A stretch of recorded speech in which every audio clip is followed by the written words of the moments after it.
Hi everyone. Today I would like to read the book of John, chapter 4.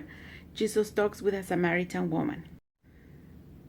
When a Samaritan woman came to draw water, Jesus said to her, "Will you give me a drink?" He was by himself.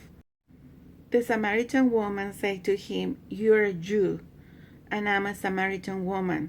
How can you ask me for a drink?" For Jews do not associate with Samaritans, and also because no one spoke to women. Women were seen as second-class citizens, and it's been like this in the whole planet. Only in first world countries we can see that women have more rights, but if you go to third world countries, you can see that women have been mistreated for many generations. And a lot of those countries, they talk about God or they talk about Jesus, but they don't really read the Bible, because Jesus came to teach us how to treat each other. And for a Jew to speak to a woman, it was a big deal, just because women were not seen as important. Even children were not seen as important. So Jesus made a very good point whenever he had a chance of saying, "Let the children come to me." We can see in the Bible also that he had women that were followers. And at that time, that was revolutionary. In those countries in the Middle East, women were not seen as important. And even now, there is countries where they have in advance. They still see women as less than, but Jesus came to teach us that that's not the right way. That he came to die for us, for men, for women, and that men and women are made in the image of God.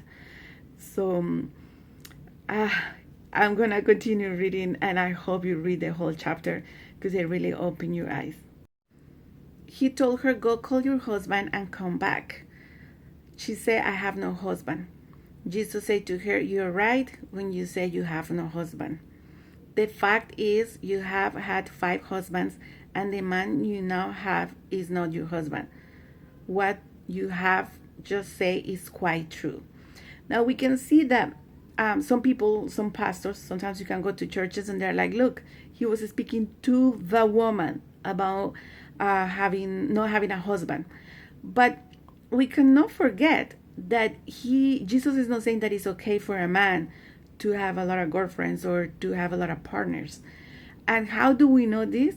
Because he himself wasn't going around sleeping around or having girlfriends everywhere and saying, "Look, I'm a man." He never said that. Or, "My disciples are men and we have needs." He never said that. And that's what you hear from people from third world countries, especially because I'm from a third world country. That's why I pointed out. And I live in a first world country where it's not as bad as in a third world country, but it still is not perfect. They still see women a little bit as like less than. That's because it's printed in people's head, and they don't really read the Bible, and they don't see that what is written, that we are all equal in God's eyes. So Jesus is talking to the woman, but he's not going to speak to a man and say, "Oh, good for you for having so many girlfriends. Yes, you're a man, good for you." He will never say that, and that has to be very clear. And in verse 27, just then his disciples returned and were surprised to find him talking with a woman. So the disciples were not used to speak to women, especially if they were Samaritans. And we can see it nowadays as well. Like when you see the Jews, the ones that still in the Old Testament, and they have all these rituals and things like that, we have to pray for them, because if they believe in Jesus, then they'll read about Jesus' life and learn from him, and also learn that God don't like rituals and don't like when a group feels superior than another. Jesus came to teach us that he's the role model, that we follow him. So even if you go to a church, sometimes churches are like very, they have that where just the men can talk, but the women have to be quiet or things like that. But Jesus had women that were followers, women were following him in a time where women could not do anything like this.